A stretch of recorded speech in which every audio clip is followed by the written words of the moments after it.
Bayangin, cuma seorang TKI biasa dari Jawa Barat, dibayar 300 juta sama janda kaya Australia dan gak disangka, justru membuat majikannya jatuh cinta sama Islam. Gimana ceritanya? Yuk, kita kupas kisah luar biasa ini sampai habis. Assalamualaikum warahmatullahi wabarakatuh teman-teman semua.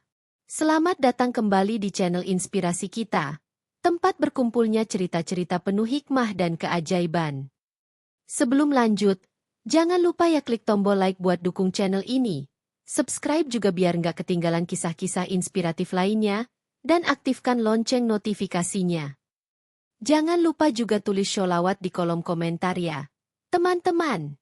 Biar kita semua dapat keberkahan. Oh iya, sekalian tulis juga, kalian dari kota mana? Bangga banget bisa lihat teman-teman dari seluruh Indonesia kumpul di sini. Di sebuah desa kecil yang terletak di pelosok Jawa Barat, tinggallah seorang pemuda sederhana bernama Arman. Ia lahir dari keluarga yang sangat bersahaja. Ayahnya seorang petani penggarap lahan, sedangkan ibunya bekerja sebagai buruh cuci dari rumah ke rumah. Sejak kecil, Arman sudah terbiasa hidup dalam keterbatasan.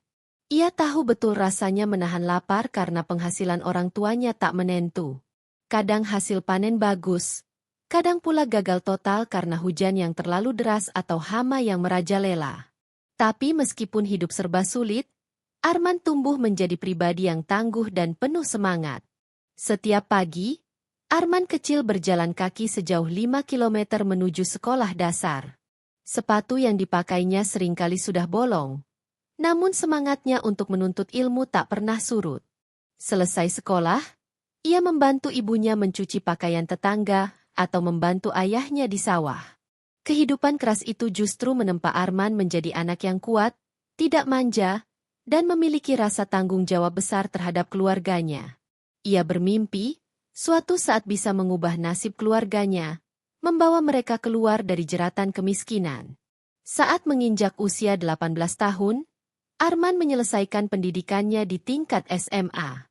Sayangnya, selepas itu ia tak bisa melanjutkan kuliah karena keterbatasan biaya.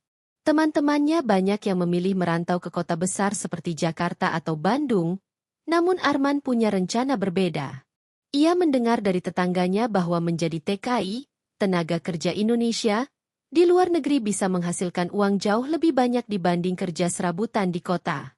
Meski hatinya berat meninggalkan keluarga, Arman merasa ini adalah jalan terbaik untuk memperbaiki masa depan. Setelah berkonsultasi dengan keluarganya dan melakukan berbagai persiapan, Arman pun memberanikan diri mendaftar program resmi TKI. Prosesnya tidak mudah. Ia harus mengikuti pelatihan, belajar bahasa Inggris dasar, serta memahami aturan kerja di luar negeri. Berbulan-bulan ia berjuang, mengurus dokumen, mengikuti tes kesehatan, dan menyiapkan mental. Setiap malam, Arman tak henti berdoa, meminta kelancaran agar bisa segera diberangkatkan. Ia tahu bahwa merantau ke negeri orang bukan perkara gampang. Ada banyak cerita tentang TKI yang mengalami kesulitan, bahkan ada yang tidak pernah kembali. Tapi Arman percaya, dengan niat baik dan kerja keras, Allah akan membimbing langkahnya. Akhirnya, setelah hampir setahun berjuang, Arman dinyatakan lolos dan mendapat penempatan di Australia. Ketika pertama kali mendengar kabar itu, ia campur aduk antara bahagia dan cemas. Australia terasa begitu jauh, berbeda budaya, bahasa, dan cuaca. Tapi tekad Arman bulat. Ia berpamitan kepada orang tuanya dengan pelukan hangat yang dipenuhi air mata. Doakan saya, Mak, Bapak. Arman pergi bukan untuk berfoya-foya, tapi untuk mengubah nasib kita, katanya sambil menahan isak. Perjalanan Arman ke Australia menjadi babak baru dalam hidupnya. Setibanya di sana, ia langsung merasakan betapa besar tantangannya. Cuaca dingin, makanan yang asing di lidah, dan bahasa Inggris yang belum fasih benar menjadi ujian tersendiri. Namun Arman tidak menyerah. Ia bekerja di sebuah agen tenaga kerja yang menyalurkannya sebagai penjaga rumah, housekeeper, untuk seorang wanita Australia berstatus janda. Majikannya itu tinggal sendirian di rumah mewah yang luas, dipenuhi taman dan kolam renang. Tugas Arman sehari-hari meliputi membersihkan rumah, merawat taman, hingga membantu kebutuhan majikannya jika diperlukan. Dari awal, Arman memegang prinsip, tetap menjaga akhlak meskipun jauh dari tanah air. Ia tidak pernah meninggalkan sholat, selalu berusaha jujur, ramah, dan menghormati majikannya. Bahkan saat lelah sekalipun, Arman tetap menahan diri untuk bersikap sopan dan ikhlas dalam bekerja. Seringkali ia bangun sebelum subuh untuk melaksanakan sholat, lalu kembali bekerja sepanjang hari. Ia membawa mushaf kecil yang selalu ia baca saat istirahat. Melihat dedikasi Arman, beberapa teman sesama pekerja sempat bertanya, "Kenapa kamu repot-repot sholat 5 waktu? Di sini siapa yang lihat?" Tapi Arman hanya tersenyum dan menjawab, "Bukan soal siapa yang melihat, tapi soal siapa yang aku sembah." Pada awal-awal bekerja, hubungan Arman dengan majikannya masih terasa kaku. Sang janda memperlakukannya seperti pekerja biasa, tanpa banyak interaksi. Ia jarang mengajak Arman berbicara kecuali soal pekerjaan rumah. Namun Arman tak pernah berkecil hati. Ia tetap melaksanakan tugasnya dengan penuh tanggung jawab, memastikan rumah selalu bersih, taman selalu terawat, dan kebutuhan majikannya terpenuhi. Bahkan, saat majikannya marah karena hal-hal kecil seperti tanaman yang kurang rapi, Arman memilih meminta maaf dan memperbaiki kesalahannya tanpa membantah. Hari demi hari berlalu, tanpa terasa hampir setahun Arman bekerja di sana. Walaupun jauh dari keluarga, ia tetap berusaha bertahan. Setiap malam, sebelum tidur, ia menatap foto kedua orang tuanya yang disimpan di meja kecil samping ranjang, sembari berdoa agar mereka sehat dan selalu dalam lindungan Allah. Rindu yang menggunung kerap membebani hatinya. Namun Arman percaya bahwa semua ini adalah bagian dari perjuangan yang harus ia jalani. Ia menguatkan hati dengan mengingat bahwa setiap rupiah yang ia kirim ke rumah adalah harapan baru bagi keluarganya. Salah satu hal yang membuat Arman tetap kuat adalah komunitas Muslim di kota tempat ia tinggal. Setiap pekan, ia menyempatkan diri ikut sholat Jumat di masjid kecil yang jaraknya cukup jauh. Di sana, Arman bertemu beberapa sesama TKI dan mahasiswa Indonesia. Mereka sering berbagi cerita, saling menguatkan, dan mengadakan kajian kecil-kecilan. Dari komunitas itulah Arman belajar banyak tentang pentingnya menjaga akhlak di negeri minoritas. Islam itu bukan hanya sholat dan puasa, kata seorang ustadz, tapi juga kejujuran, kerja keras, dan kasih sayang pada sesama. Nasihat itu benar-benar ia pegang teguh. Dalam setiap langkah kerjanya, Arman berusaha menjadikan pekerjaannya sebagai ladang dakwah, meski tanpa kata-kata. Ia percaya, akhlak yang mulia bisa menjadi cahaya bagi orang lain untuk mengenal Islam. Ia tak pernah membahas agama kepada majikannya, namun ia tetap menunjukkan keistiqamahan dalam beribadah, kesabaran saat menghadapi marah, dan keramahan dalam berinteraksi. Sedikit demi sedikit, tanpa ia sadari, perilaku Arman mulai mengusik rasa penasaran di hati sang majikan. Sang janda sering memperhatikan dari kejauhan bagaimana Arman berwudhu, sholat menghadap kiblat dengan penuh khusyuk, dan membaca Al-Quran dengan suara pelan tapi merdu. Ia bertanya-tanya dalam hati, kenapa dia begitu disiplin? Apa yang membuatnya begitu tenang walau jauh dari keluarganya? Namun saat itu, rasa penasaran itu hanya ia simpan dalam diam. Di balik keteguhan hatinya, Arman pun sebenarnya memiliki ketakutan tersendiri. Ia sadar, di negara yang mayoritas non-Muslim ini, menunjukkan identitas keislaman bisa saja mengundang diskriminasi. Namun ia menepis rasa takut itu. Baginya, identitas sebagai Muslim bukan sesuatu yang bisa dinegosiasikan. Ia percaya, selama ia berbuat baik, Allah akan melindunginya. Dan benar saja, selama hampir setahun bekerja, tidak ada satupun perlakuan buruk yang ia terima. Justru sebaliknya, perlahan sang majikan mulai memperlakukannya dengan lebih baik, memberi kepercayaan lebih besar, dan bahkan sering menitipkan hal-hal pribadi seperti mengurus surat-surat rumah atau mengelola belanja bulanan. Dalam hati kecilnya, Arman bersyukur. Ia merasa bahwa keberkahan dua orang tuanya di tanah airlah yang membukakan jalan baginya di negeri orang. Ia bertekad, apapun yang terjadi, ia akan tetap menjaga prinsip hidupnya. Jujur, amanah, dan berakhlak baik, sebagaimana diajarkan oleh Rasulullah Shallallahu Alaihi Wasallam. Suatu sore yang dingin, saat Arman sedang menyapu halaman belakang, terdengarlah teriakan lemah dari dalam rumah. Dengan refleks, Arman segera berlari masuk. Ia menemukan sang majikan, Mrs. Brown, tergeletak di lantai dapur. Wajahnya pucat, napasnya tersengal-sengal.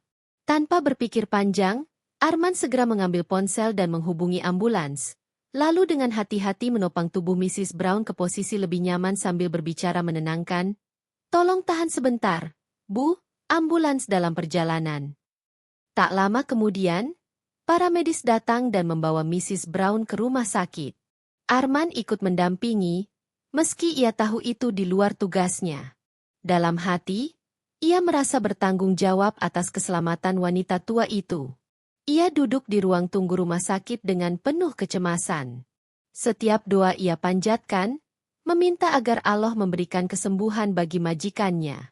Tak peduli walau selama ini hubungan mereka tidak terlalu dekat, Arman percaya bahwa membantu orang dalam kesulitan adalah bentuk pengabdian kepada Allah.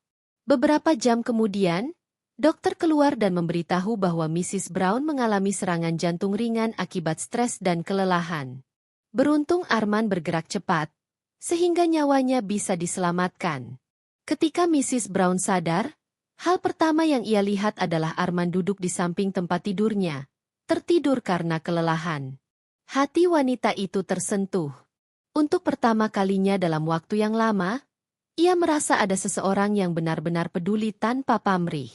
Dalam benaknya, muncul pertanyaan besar. Mengapa pemuda ini begitu baik padaku? Apa yang membuatnya begitu berbeda? Setelah kejadian itu, hubungan Arman dan Mrs. Brown berubah drastis. Ia menjadi jauh lebih ramah dan terbuka. Ia mulai sering mengajak Arman berbicara santai, menanyakan tentang keluarga, kampung halaman, hingga budaya Indonesia. Arman, dengan penuh kesopanan, menjawab semua pertanyaan itu. Ia bercerita tentang bagaimana orang tuanya mengajarkan pentingnya menghormati orang lain, tentang nilai gotong royong di desa, dan tentang ajaran Islam yang menekankan kasih sayang terhadap sesama manusia, tanpa memandang suku atau agama. Dalam salah satu percakapan mereka, Mrs. Brown bertanya dengan heran, "Bagaimana mungkin kamu tetap setia menjalankan ibadah di tengah semua kesulitan ini? Bukankah lebih mudah menyerah saja?" Arman tersenyum dan menjawab lembut, "Saya percaya, hidup ini bukan hanya tentang dunia. Ada kehidupan yang lebih kekal setelah ini. Dan setiap kebaikan yang kita lakukan, sekecil apapun, akan Allah balas berlipat-lipat." Jawaban sederhana itu terus bergema di benak Mrs. Brown. Diam-diam, ia mulai memperhatikan lebih dekat keseharian Arman.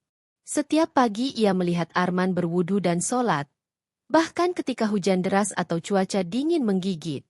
Ia melihat bagaimana Arman bersyukur atas hal-hal kecil, seperti makanan sederhana atau surat dari keluarganya. Sesuatu yang sudah lama hilang dari hidup Mrs. Brown, yang bertahun-tahun hidup dalam kesepian, kekosongan, dan ketidakpercayaan terhadap siapapun. Suatu hari, rasa penasaran Mrs. Brown mencapai puncaknya. Ia memberanikan diri bertanya lebih dalam, "Apa sebenarnya yang diajarkan oleh agamamu, Arman?" Dengan hati-hati, Arman menjelaskan bahwa Islam mengajarkan ketauhidan, kepercayaan bahwa hanya ada satu Tuhan yang Maha Esa, dan bahwa hidup ini adalah ujian. Ia menjelaskan betapa Islam menekankan pentingnya kejujuran, kasih sayang, dan keadilan. Islam bukan tentang kekerasan atau paksaan, jelas Arman, tapi tentang cinta, kedamaian, dan kesabaran. Penjelasan Arman begitu sederhana, tidak menggurui, tapi sangat menyentuh hati. Mrs. Brown mulai membaca beberapa buku tentang Islam yang ia beli diam-diam dari toko online. Ia juga menonton video tentang kisah-kisah inspiratif para mualaf di YouTube. Semakin ia mencari tahu, semakin ia merasa ada kekosongan dalam hidupnya yang perlahan terisi. Sesuatu yang tak pernah ia dapatkan dari materi, karir, bahkan hubungan sosial selama ini. Waktu terus berlalu. Mrs. Brown mulai menunjukkan perubahan kecil. Ia jadi lebih sabar, lebih murah senyum, dan tampak lebih damai. Ia juga sering bertanya tentang doa-doa Islam. Arman yang menyadari perubahan itu hanya tersenyum dalam hati, berdoa agar Allah membimbing majikannya dengan cara terbaik. Ia tahu, hidayah adalah hak prerogatif Allah, bukan sesuatu yang bisa dipaksakan. Puncaknya terjadi pada suatu sore yang penuh haru. Saat itu, Mrs. Brown memanggil Arman ke ruang tamu.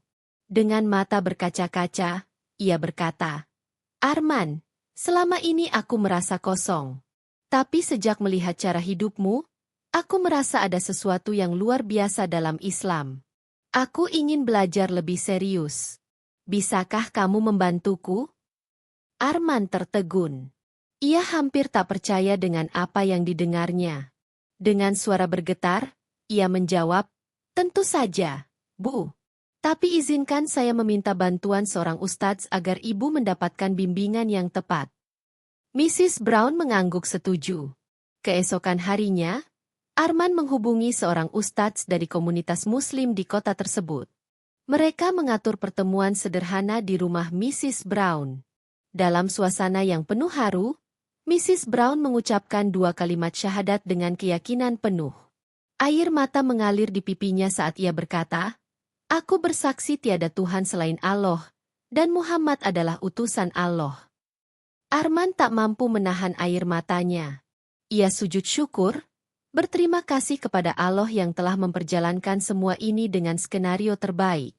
Ia sadar, semua kesabaran, ketulusan, dan keistiqamahan yang ia jaga selama ini membuahkan hasil yang begitu indah. Setelah menjadi mualaf, Mrs. Brown memilih nama baru, Aisyah. Ia meminta Arman untuk membantunya mempelajari sholat, wudhu, dan membaca Al-Quran. Setiap hari, mereka belajar bersama. Arman mengajarkan dengan penuh kesabaran, memperlihatkan gerakan sholat, membimbing doa-doa pendek, dan membacakan kisah-kisah para sahabat Nabi. Seiring waktu, hubungan mereka semakin erat, bukan lagi sebagai majikan dan pekerja, melainkan sebagai saudara seiman. Mrs. Brown bahkan memberikan hadiah yang sangat mengejutkan untuk Arman. Sebuah cek senilai 300 juta rupiah sebagai bentuk terima kasih atas segala kebaikan yang telah Arman lakukan selama ini.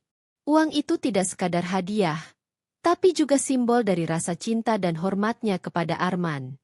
"Gunakan ini untuk membangun masa depanmu, Arman. Kamu pantas mendapatkan kehidupan yang lebih baik," kata Mrs. Brown dengan mata berkaca-kaca. Arman, yang merasa semua ini adalah berkah Allah, menerimanya dengan hati penuh syukur dan berjanji akan menggunakan rezeki itu dengan sebaik-baiknya. Setelah resmi menjadi mualaf dan memilih nama Aisyah, kehidupan Mrs. Brown berubah total. Ia yang dulunya hidup dalam kesendirian dan kehampaan, kini merasakan kehangatan iman yang tak pernah ia bayangkan sebelumnya. Setiap hari, ia belajar membaca Al-Quran bersama Arman, sedikit demi sedikit menghafal surat-surat pendek, dan dengan penuh semangat belajar sholat 5 waktu. Walaupun usia membuatnya bergerak lebih lambat, semangatnya justru melebihi banyak anak muda. Dalam salah satu sesi belajar, Aisyah berkata sambil tersenyum, "Aku merasa seperti bayi yang baru lahir. Semua terasa baru, segar, dan penuh harapan." Arman yang mendengarnya hanya bisa tersenyum haru. Ia sadar, hidayah memang benar-benar rahasia Allah. Tidak peduli setua atau semuda apa seseorang, ketika cahaya iman mengetuk hati, semuanya berubah menjadi keindahan. Semangat Aisyah dalam belajar Islam juga mempengaruhi kesehariannya. Ia mulai membiasakan diri mengucap bismillah sebelum melakukan sesuatu, mengucapkan alhamdulillah setelah mendapatkan nikmat sekecil apapun, dan mengucapkan insya Allah saat berbicara tentang masa depan. Bahkan, ia mulai mengenakan pakaian yang lebih sopan dan menutup aurat, meski belum sepenuhnya memakai hijab secara sempurna. Baginya, semua itu adalah proses. Dan ia ingin menjalani proses itu dengan penuh cinta, bukan keterpaksaan. Melihat perubahan itu, lingkungan sekitar Aisyah pun mulai memperhatikan. Tetangga-tetangganya heran melihat wanita tua yang dulunya jarang bergaul, kini menjadi lebih ramah, lebih murah senyum, dan selalu menyapa dengan kata-kata sopan. Beberapa teman lamanya bertanya-tanya, apa yang membuat Aisyah berubah begitu drastis? Namun Aisyah tidak langsung menceritakan tentang keislamannya. Ia memilih untuk menunjukkan Islam lewat akhlaknya terlebih dahulu. Sementara itu, hubungan Aisyah dengan Arman semakin kuat. Ia tidak lagi memperlakukan Arman sebagai pembantu, melainkan sebagai keluarga. Ia sering mengajak Arman duduk bersama di ruang tamu, berbagi cerita, berbagi makanan, dan kadang-kadang hanya sekadar menikmati teh sore sambil membahas tentang kehidupan. Dalam banyak kesempatan, Aisyah berkata, "Tanpa kamu, Arman, mungkin aku tidak pernah menemukan jalan ini. Aku benar-benar berterima kasih." Arman selalu menjawab dengan rendah hati, "Semua ini karena Allah, Bu Aisyah. Saya hanya perantara." Jawaban sederhana itu membuat Aisyah semakin yakin bahwa dalam Islam, semua amal perbuatan memang harus diniatkan karena Allah semata, bukan untuk mencari pujian manusia. Tak lama setelah keislamannya, Aisyah mulai memikirkan tentang masa depannya. Ia tahu, usianya sudah tidak muda lagi.